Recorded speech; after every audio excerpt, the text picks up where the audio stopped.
Hoje nós vamos falar de um capítulo, que é o capítulo 23 do Evangelho segundo o Espiritismo. E esse capítulo, ele se chama Moral Estranha. Moral Estranha. E ele tem esse nome justamente porque ele vai abordar um tema do Evangelho de Jesus, algumas passagens do Evangelho de Jesus, e é bem importante sempre ressaltar isso, que o nosso Evangelho segundo o Espiritismo, ele consta nele explicações do Evangelho do Cristo. Então eles pegam muitas passagens, Kardec pega muitas passagens do Evangelho do Cristo e traz isso no nosso Evangelho segundo o Espiritismo, sobre a ótica, sobre a explicação da espiritualidade superior, da espiritualidade de luz, que vem explicar um pouquinho melhor para nós aquilo que normalmente nós não conseguimos entender. E nesse texto especificamente, eles deixam isso muito claro, essa compreensão, esse entendimento das coisas que foram faladas pelo Cristo, Então, é um capítulo que ele vem falar de forma menos entendível um pouco, porque ele usa uma linguagem que é uma linguagem da época, E ele vem falar dentro de uma língua que era muito pobre em termos de palavras para poder expressar as suas coisas. Então, muitas vezes eles utilizavam das mesmas palavras para significar coisas diferentes, E esse capítulo, ele começa da seguinte forma. Eu vou ler um trechinho que está em Lucas, no capítulo 14, dos versículos 25 a 27 e o versículo 33, que diz assim: se alguém vem a mim e não odeia o seu pai e a sua mãe, e mulher, e filhos, e irmãos, e ainda sua mesma vida, não pode ser o meu discípulo. Se alguém vem a mim e não odeia o seu pai, a sua mãe, a sua mulher, filhos e irmãos, e ainda a sua mesma vida, não pode ser o meu discípulo. Assim, pois, qualquer de vós que não dá de mão a tudo que possui, não pode ser o meu discípulo. Nós podemos imaginar Jesus utilizando a palavra odiar e dizendo mais do que isso, dizendo que aquele que for até ele e que não odiar o seu pai e a sua mãe, ou seja, é necessário odiar o seu pai e a sua mãe, os seus filhos, os seus irmãos e a sua própria vida, para poder ser um discípulo do Senhor. Entenderam o que é o título do capítulo? Moral estranha? Meu Deus, o que Jesus está querendo dizer com isso? Nós vamos ter que odiar todo mundo e amar só Ele para poder ser um discípulo de Jesus? É justamente aí que entra a dificuldade da língua, que entra uma necessidade de nós estudarmos melhor, de nós contextualizarmos e não trazer para uma interpretação, para um significado dessa palavra na atualidade. Quando nós vamos fazer esse estudo através do nosso Evangelho, ele nos convida a fazer uma avaliação da moral do Cristo, de tudo aquilo que o Cristo ensinava. E em nenhum momento o Cristo entrou em contradição entre aquilo que ele pregava e aquilo que ele vivenciava, entre o que ele falava que nós tínhamos que fazer e o que ele fazia. Então não seria nenhuma lição, em alguns pequenos trechos do Evangelho, que o Cristo entraria em contradição. Hoje nós conhecemos a história do Cristo, nós sabemos a envergadura desse Espírito, nós sabemos o tamanho da inteligência e do poder que esse Espírito tinha, mas infelizmente ele vem no momento, ou felizmente, que é graças a ele que nós estamos aqui falando sobre ele, graças à vinda dele, mas ele veio no momento e numa situação em que ele tinha muito poucas condições de expressar os ensinamentos que nós tínhamos que aprender.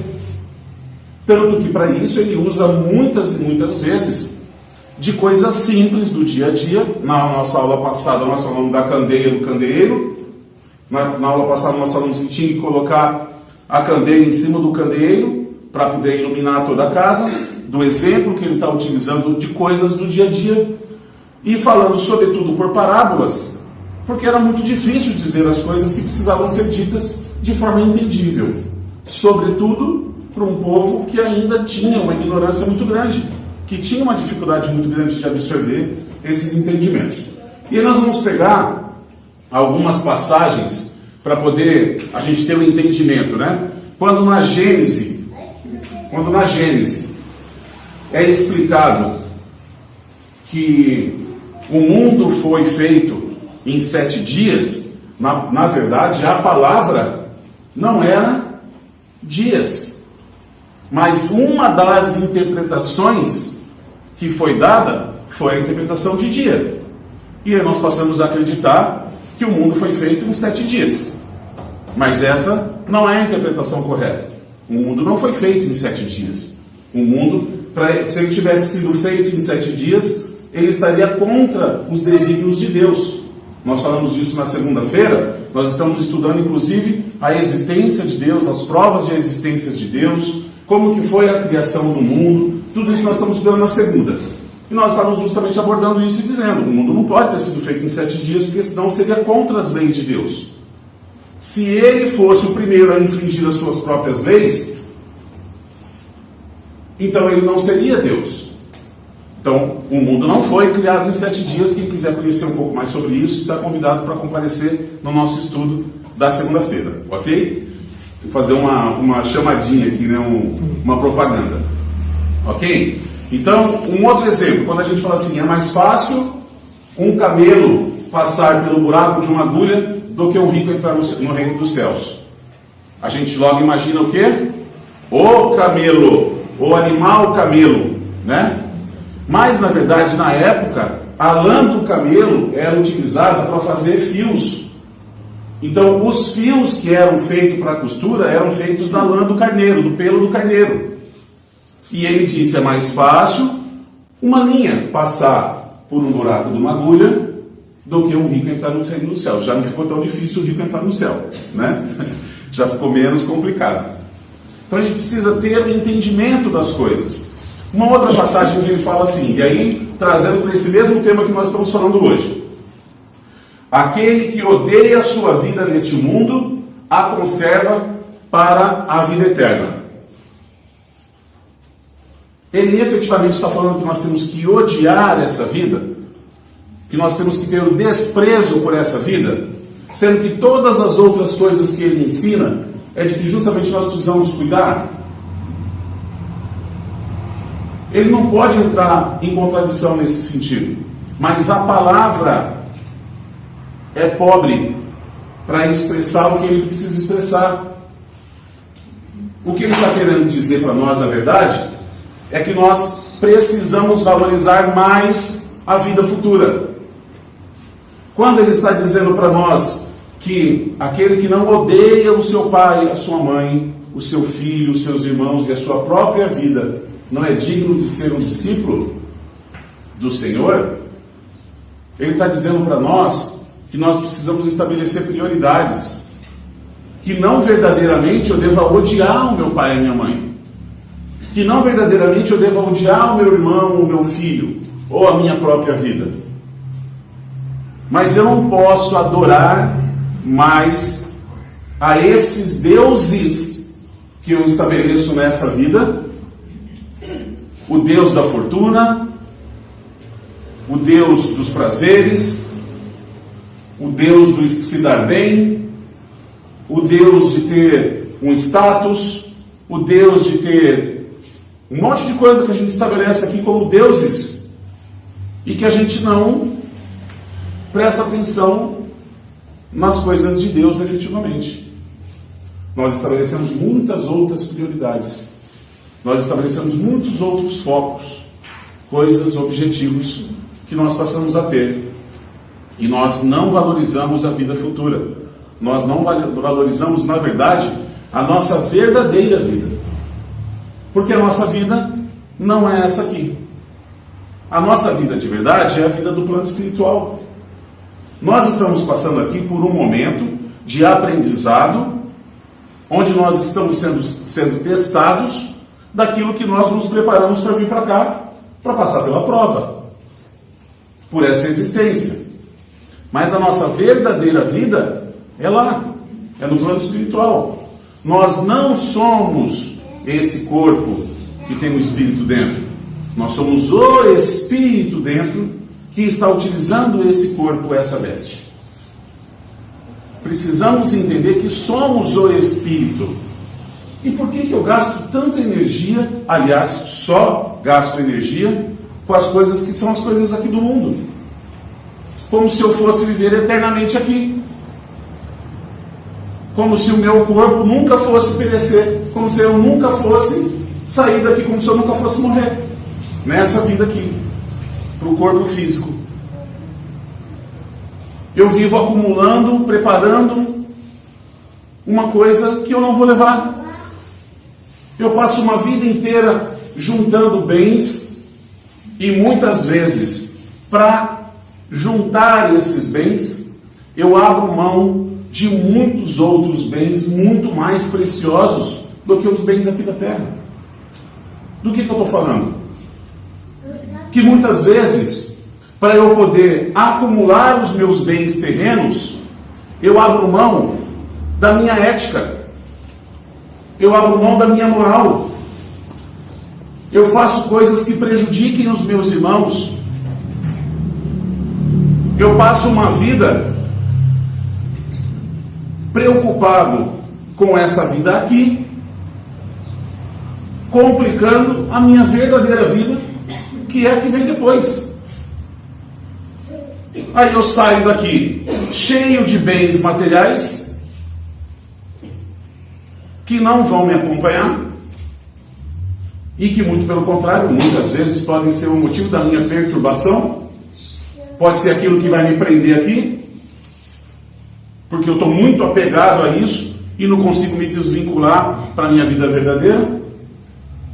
Muitos e muitos dos nossos irmãos desencarnados que estão em perturbação vivem as paixões depois de encarnado, de desencarnado, vivem as paixões terrenas, continuam vivendo as paixões terrenas. Nós não prestamos atenção nisso. Nós passamos uma vida inteira dedicado para essa vida. O que Jesus está falando para nós é chamando a nossa atenção, dando um chacoalhão na gente. Quando ele está usando essa hipérbole, quando ele está dizendo essa palavra, quando ele está apresentando dessa forma tão ostensiva, tão forte, a palavra odiar, primeiro é pela questão da língua, mas porque precisa chamar a nossa atenção. É um chacoalhão que dá na gente. Nós precisamos prestar atenção nas coisas de Deus. Nós precisamos vivenciar as coisas de Deus no meio da nossa vida. Vivenciar as coisas de Deus é vir na casa espírita também. É vir aqui, pegar um aprendizado, tomar um passe, beber uma água frutificada, assistir uma palestra, receber um conhecimento também. Mas mais do que isso, é eu pegar o que eu vou aprender aqui, colocar dentro do meu coração e lá da porta para fora, eu vivenciar as coisas de Deus lá fora. E lá fora, gente, é bem mais emocionante do que aqui, né? Porque aqui todo mundo é anjo, né? Olha para o lado aí para vocês verem o tanto de anjinho que tem. Tudo anjo, com asinhas brancas, né? Túnicas celestiais e reluzentes, né? Todo mundo anjo. Mas a gente precisa pegar, a gente vem se alimentar de coisa boa aqui, vem aprender as coisas de Deus aqui, justamente para que a gente possa ir lá fora, onde a emoção é maior, emoção no sentido mesmo, de que lá estão todos os nossos sentimentos. É na luta diária, na luta do nosso dia a dia, que as emoções vão vir à tona. E que daí eu tenho que pegar todas essas coisas de Deus, todos esses ensinamentos, e tenho que tentar colocar eles em prática. Tenho que tentar domar um monstro do Lago Ness, né? O Tiranossauro Rex que habita dentro de mim, o leão que quer pular para fora e que quer tomar as decisões dele. Que a gente precisa domesticar esse leão, a gente precisa reformar o nosso espírito. A grande palavra que a nossa doutrina vem trazer, reforma íntima. Nós precisamos nos transformar, precisamos passar por essa mudança, promover essa mudança em nós mesmos. E se nós gastarmos o nosso tempo e a nossa energia prestando atenção exclusivamente nas coisas do mundo, quando chegar no final da nossa vida, a gente sempre fala assim: deixa depois um dia eu vou chegar numa situação que eu vou poder me dedicar para isso. Eu vou trabalhar bastante agora, né? Que daí eu vou chegar numa situação estável. Aí quando eu estiver um pouquinho mais velho, daí eu posso, estou estável, estou um pouquinho mais velho, já posso me dedicar para as coisas de Deus, né? Se Deus deixar a gente ficar mais velho, daí está tudo certo. Se o meu planejamento for de ficar até quando eu acho que eu vou ficar, porque pode não ser. E se não for, eu planejei tudo errado. Então eu preciso ter esse cuidado, eu preciso ter essa responsabilidade com a minha existência, não com essa aqui. Porque, de novo, a nossa verdadeira vida é a vida futura, é a vida espiritual. Então temos que cuidar de todas as coisas que a gente vive aqui, mas precisamos urgentemente prestar atenção também nas coisas de Deus, na nossa vida futura, na nossa vida espiritual. Os interesses da vida futura estão acima de todos os interesses, de todas as considerações de ordem humana. Ele não nos orienta a abandonar a nossa família, mas ele estabelece quais são as prioridades. Quando ele está falando da questão da família, quando ele está falando que muitas vezes nós teremos disputas dentro daquilo que a gente vai aprendendo, dentro daquilo que a gente vai estudando, muitas vezes a gente vai ser conflitado desse novo entendimento que a gente está tendo das coisas.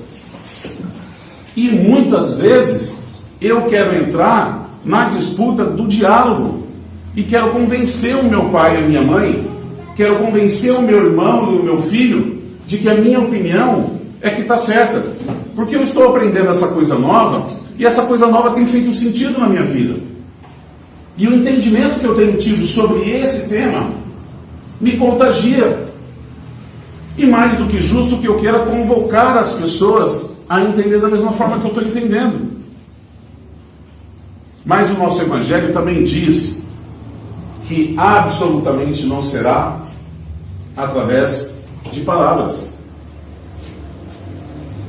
As pessoas podem ser convidadas a prestar atenção naquilo que você está prestando atenção, percebendo nas suas atitudes, na sua forma de viver, na sua transformação, tem alguma coisa diferente. Deve ser bom. Esse lugar que ela está indo, esse lugar que ele está indo, esse negócio que ele está estudando, está fazendo bem para ele, está fazendo bem para ela, está fazendo ela ter um comportamento diferente. Porque, gente, no final das contas é isso que interessa. Casa espírita não é lugar que a gente vem aqui para deixar a zuruca, né, e ir embora límpido e cristalino. Para que a gente possa permanecer límpido e cristalino, a gente precisa pegar o Evangelho e colocar dentro da gente. A gente precisa mudar as nossas atitudes, o nosso comportamento, os nossos sentimentos e os nossos pensamentos. Porque tudo aquilo que eu penso também vale.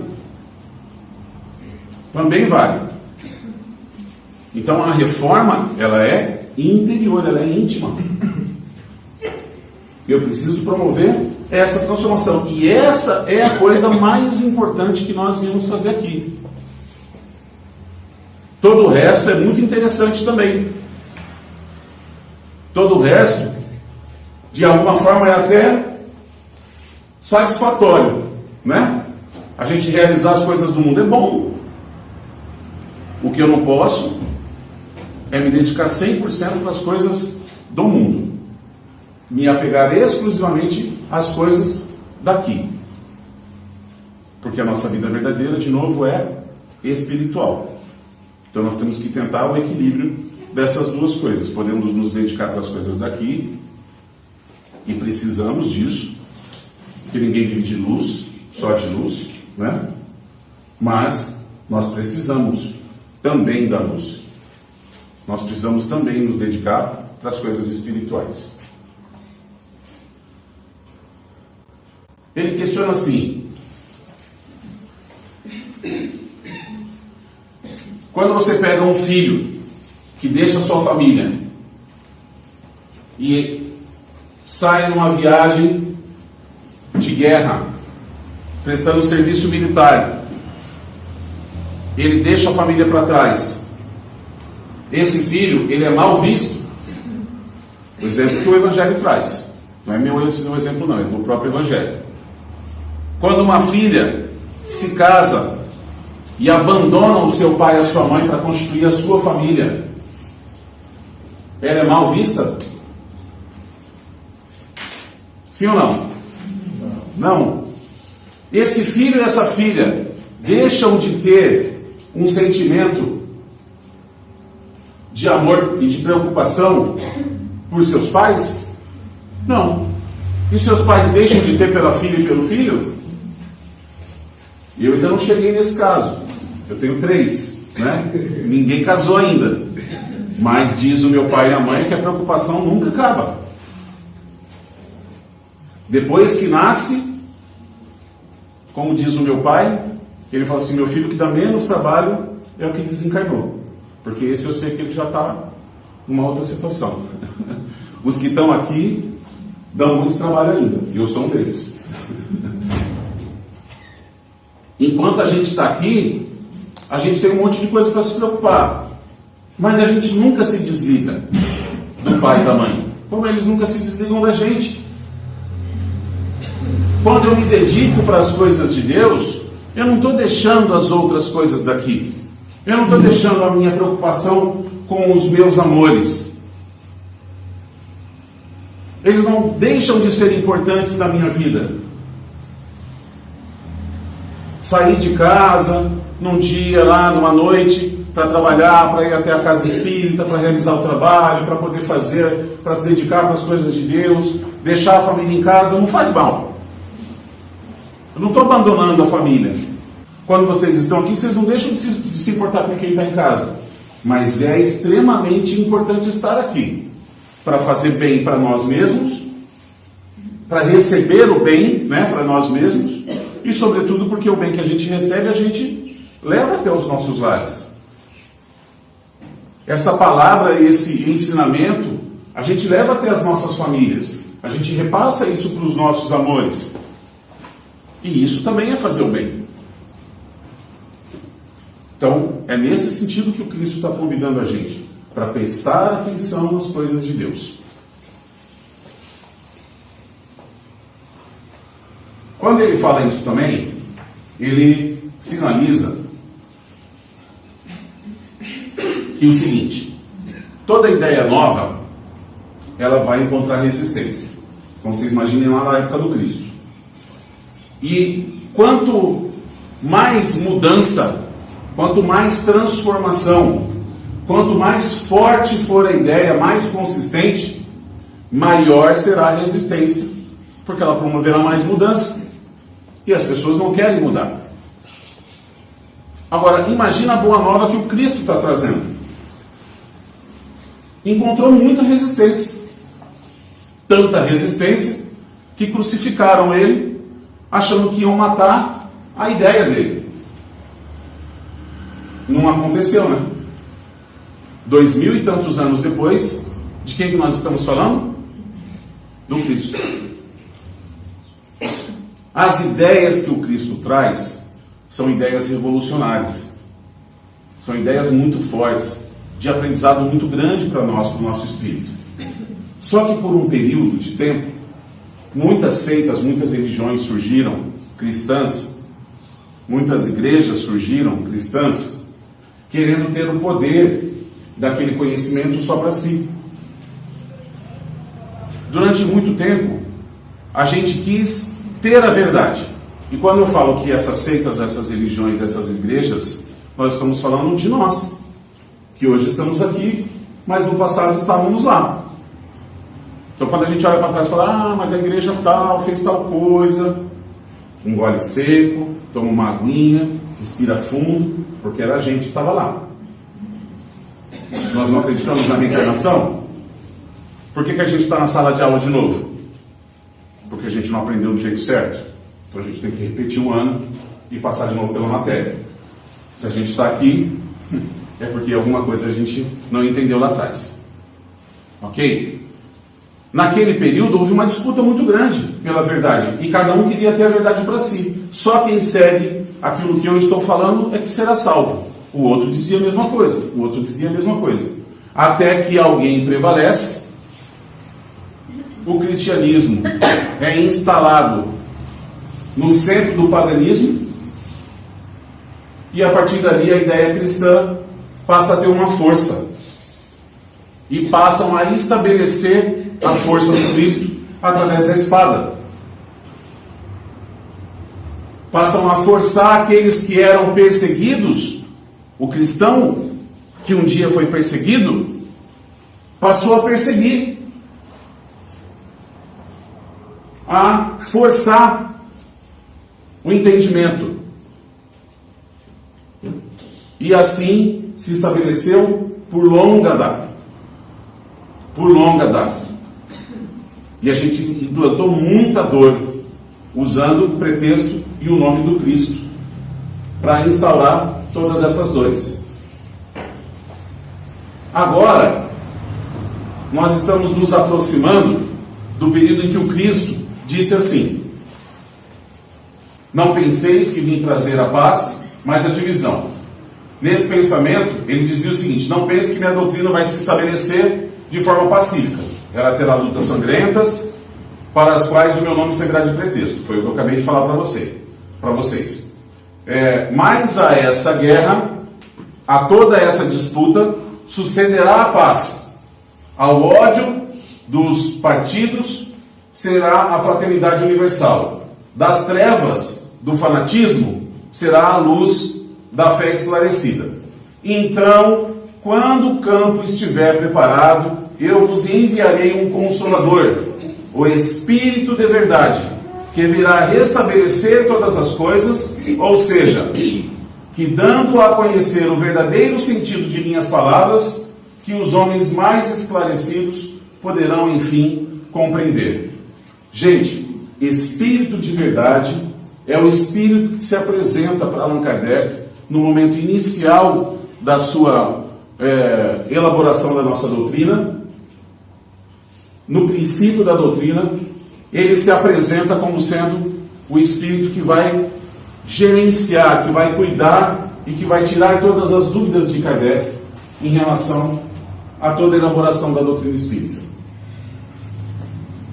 Ele chama a nossa doutrina de Consolador Prometido, esse Espírito de verdade que se apresenta. Vem trazer o esclarecimento que nós não tivemos condições de entender no nosso passado. Isso quem disse foi o Cristo. Só que nós ainda estamos nessa transição. Nós ainda estamos nesse processo. Ainda tem muita gente querendo ter a verdade. E a doutrina espírita não tem a pretensa ideia de querer converter as pessoas ao espiritismo. Nós não queremos isso. Nem vai caber. Tem, acho que, menos centros espíritas do que o resto, do que igrejas e cultos, e não dá para converter todo mundo. Mas essa verdade, ela vai se apresentar cada vez mais. Cada vez mais o astral se fará presente. Cada vez mais as pessoas vão ter mediunidade. Cada vez mais as pessoas vão interagir com um plano invisível. E como é que entende isso? Quem que sabe dessas coisas? Quem pode nos ajudar no entendimento dessas coisas? Nós não queremos ter a ideia de que nós temos a verdade. Nós não queremos ter a razão em relação a nada disso. Mas é inevitável que nós vamos parar em algum momento lá na frente de ter essas disputas.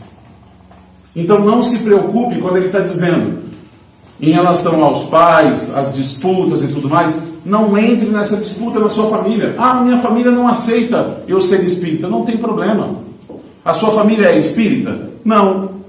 Então, isso é um problema dela, ela não é. Você é, eu sou, então isso é um problema seu. Não tente convencer quem não quer ouvir. Não tente mostrar para quem não quer ver. Porque isso não vai te fazer melhor. Isso não fará a sua fé uma fé mais forte.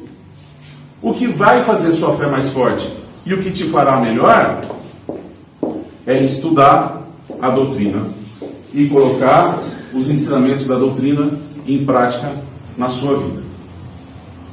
Essa é a transformação. Depois, com o tempo, te observando, as pessoas podem se contagiar com a sua transformação e aí decidirem se candidatar a essa mesma proposta de reforma. Mas cada um faz a sua própria. Ok? Amém? Amém.